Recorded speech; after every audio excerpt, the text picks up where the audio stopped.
Kami dari kelompok 4 ingin mengedukasi tentang mencegah perilaku korupsi demi mensejahterakan bangsa. Nama Aizendra Saputra, NPM C1 024067. Nama saya Kalista Dewo dengan BMC 1A024031. Perkenalkan, nama saya Nazuda Swita dengan NPMC 1A024015. Perkenalkan, nama saya Syifa Maratu Soliha dengan NPMC 1A024078. Perkenalkan, nama saya Adeline Ruth Florencia Purba dengan NPM C1A024014.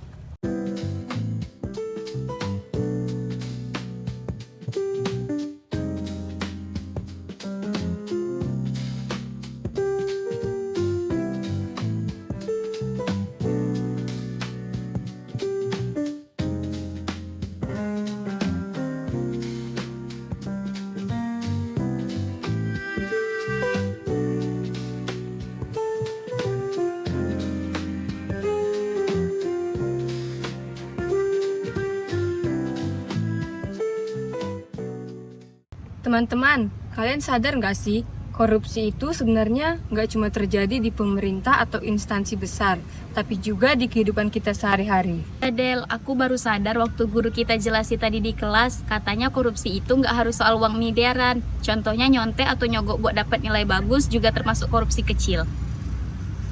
Bener banget, aku juga kira soal itu. Kayak waktu ada yang orang sengaja nyuri waktu, kerja atau bohong soal kehadiran itu juga dianggap korupsi. Betul, aku juga pernah lihat di pasar, ada pedagang yang ngurangin timbangan barang dagangan. Padahal pembeli nggak tahu, tapi itu jelas nggak jujur dan merugikan orang lain. Pernah baca berita, ada proyek pembangunan jalan di daerahku yang kualitasnya sangat buruk. Ternyata dana proyek itu dikorupsi, akhirnya jalan baru dipakai sebentar sudah rusak. Kasihan masyarakat yang harus melewati jalan itu setiap hari. Nah, itu contoh nyata. Akibat korupsi, masyarakat jadi rugi. Uang yang seharusnya untuk kepentingan umum malah dipakai untuk kepentingan pribadi. Ya, padahal kalau dana itu digunakan dengan benar, jalan dan fasilitas publik biasanya bisa dinikmati semua orang. Dampak korupsi itu luas banget. Dan yang bikin sedih, banyak orang yang merasa korupsi biasa saja. Mereka menganggap itu bagian dari sistem. Akhirnya, perilaku korupsi jadi seperti budaya yang sulit dihilangkan. Tapi sebenarnya itu bisa kita lawan, Gali. Aku rasa semuanya harus kita mulai dari diri sendiri. Misalnya nggak nyontek, nggak curang, atau nggak ngambil hak orang lain. Itu langkah kecil yang bisa kita lakukan untuk tidak terjebak korupsi. Saya setuju. Aku ingat waktu itu di kantin aku rapat kembalian lebih dari yang seharusnya. Awalnya aku pikir mau diam saja, tapi rasanya nggak nyaman. Jadi aku balikin uangnya ke ibu kantin. Dia sampai terharu dan bilang, "Kamu anak baik." Rasanya bangga banget. Wah, keren banget Ezi. Itu contoh kecil yang berarti besar. Kalau kita nggak peduli dengan hal seperti itu, lama-lama kita terbiasa melakukan kesalahan yang lebih besar. Iya, Adel, kalau kita pikir-pikir, korupsi itu sering dimulai dari kebiasaan kecil. Misalnya bohong soal waktu kerja, nggak jujur di sekolah, atau nyogok buat dapat sesuatu. Aku jadi kepikiran, kalau semua orang membiasakan diri untuk jujur, budaya korupsi itu bisa mengurangi. Soalnya korupsi itu juga nggak akan mungkin terjadi kalau pelakunya punya integrasi. Tapi masalahnya banyak orang yang tergoda karena melihat keuntungan dari jangka pendek. Mereka pikir, cuma sekali aja, padahal dampaknya bisa besar banget. Contohnya waktu itu aku dengar cerita bapakku, katanya ada pejabat di kantornya yang menyalahgunakan dana untuk acara kantor. Akhirnya ketahuan, dia dipecat dan keluarganya juga kena imbasnya. Jadi nggak cuma dia yang rugi, tapi juga orang-orang terdekatnya. Ada pasal tentang ini di Undang-Undang Nomor 31 Tahun 1999 tentang pemberantasan tindak pidana korupsi. Pasal 3 bilang, setiap orang yang dengan tujuan menguntungkan diri sendiri atau orang lain menyalahgunakan kewenangan, kesempatan atau sarana yang ada padanya karena jabatan atau kedudukannya yang dapat merugikan keuangan negara, dipidana penjara seumur hidup atau paling lama 20 tahun. Serem juga ya. Wah, bener Adel, kalau saja masyarakat paham soal bahaya korupsi, mereka bisa ikut mencegahnya. Misalnya, melaporkan kalau ada penyalahgunaan dana di lingkungan sekitar. Aku pernah dengar, sekarang ada aplikasi untuk melapor tindakan korupsi secara anonim. Jadi, kalau kita tahu apa yang salah, kita bisa melapor tanpa takut. Wah, keren banget. itu berarti kita punya alat yang bisa dipakai untuk melawan korupsi. Tapi aku rasa yang paling penting adalah mulai dari kita sendiri. Banget sih Pak, aku percaya kalau generasi kita bisa jadi contoh. Misalnya kita nggak usah malu buat ngingetin teman yang berbuat curang atau nggak jujur. Iya, dan aku rasa kita juga harus berani. Kadang orang tahu sesuatu itu salah, tapi mereka takut untuk melawan karena berpikir nggak ada gunanya. Padahal, satu langkah kecil bisa jadi awal perubahan besar. Aku setuju, kita harus berani melawan korupsi. Mulai dari hal-hal kecil, misalnya nggak mengambil hak orang lain, nggak curang, dan selalu berusaha jujur. Dan yang gak kalah penting, kita harus mendukung pemimpin yang bersih dari korupsi. Jangan pilih pemimpin yang cuma janji, tapi juga punya rekam yang baik. Iya, aku pernah lihat di berita, ada pemimpin daerah yang benar-benar jujur dan transparan. Masyarakat jadi sejahtera karena dana publik digunakan dengan benar. Itu bukti kalau pemimpin jujur bisa membawa perubahan besar. Nah itu dia, pemimpin yang bersih pasti lahir dari masyarakat yang sadar pentingnya kejujuran. Kalau kita semua peduli, budaya korupsi pasti bisa dihancurkan. Jadi kesimpulannya, mencegah korupsi itu harus dimulai dari diri sendiri. Kita harus jujur, peduli dengan lingkungan, dan berani melawan ketidakadilan. Setuju? Setuju! Kalau kita bicara soal korupsi, sebenarnya apa sih penyebab utamanya? Kenapa ya banyak orang yang tergoda untuk korupsi? Menurutku, karena orang pengen jalan pintas untuk dapat keuntungan. Mereka nggak mau usaha lebih keras, jadi cari cara cepat, walaupun itu salah. Iya Nazwa, aku setuju. Tapi terkadang tekanan yang jadi penyebab. Misalnya ada orang yang merasa butuh uang lebih karena biaya hidup tinggi. Terus mereka mulai ambil hak orang lain. Galih, tapi kan itu nggak bisa jadi alasan. Banyak orang yang hidup sederhana tapi tetap jujur.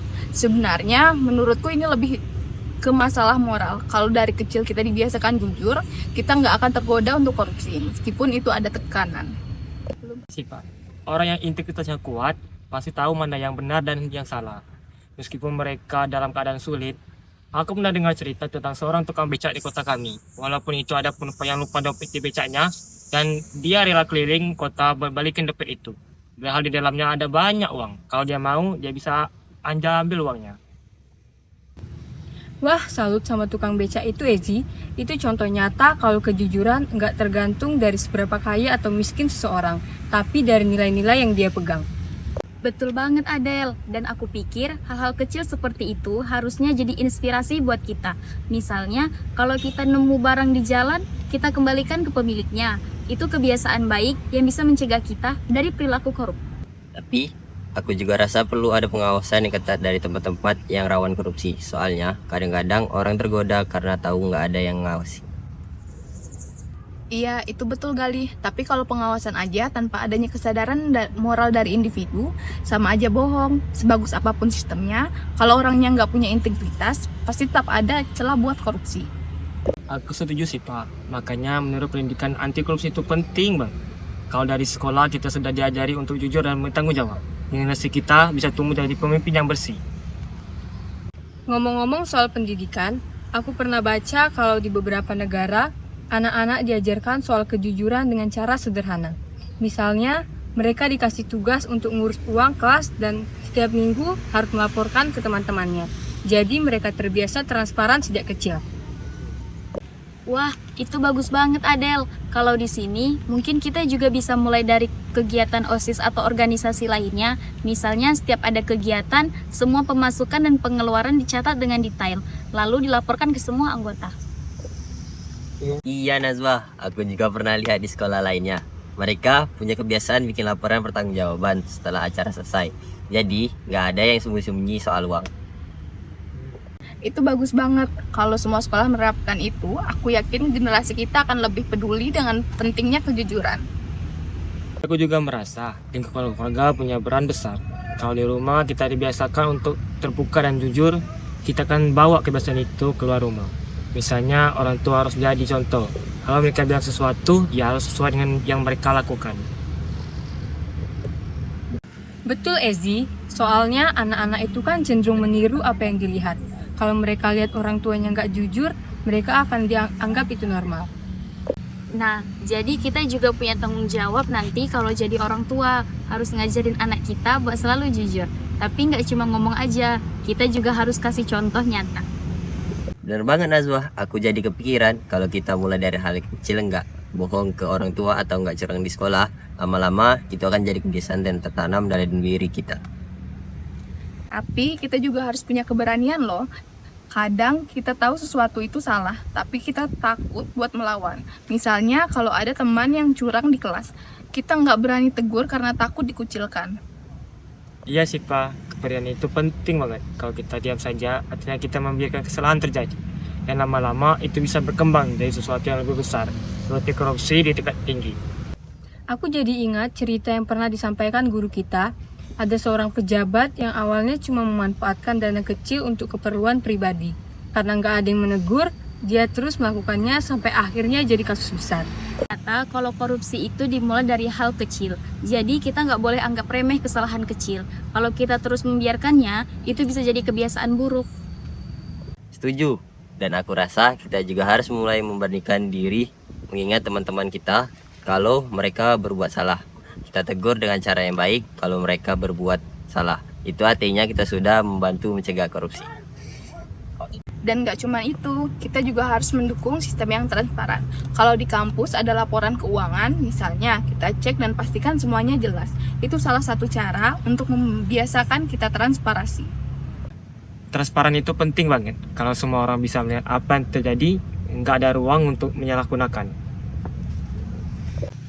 Jadi kesimpulannya, mencegah korupsi itu harus dimulai dari diri sendiri, keluarga, dan lingkungan sekitar. Kita harus membiasakan kejujuran, transparansi, dan berani melawan ketidakadilan. Setuju nggak? Setuju.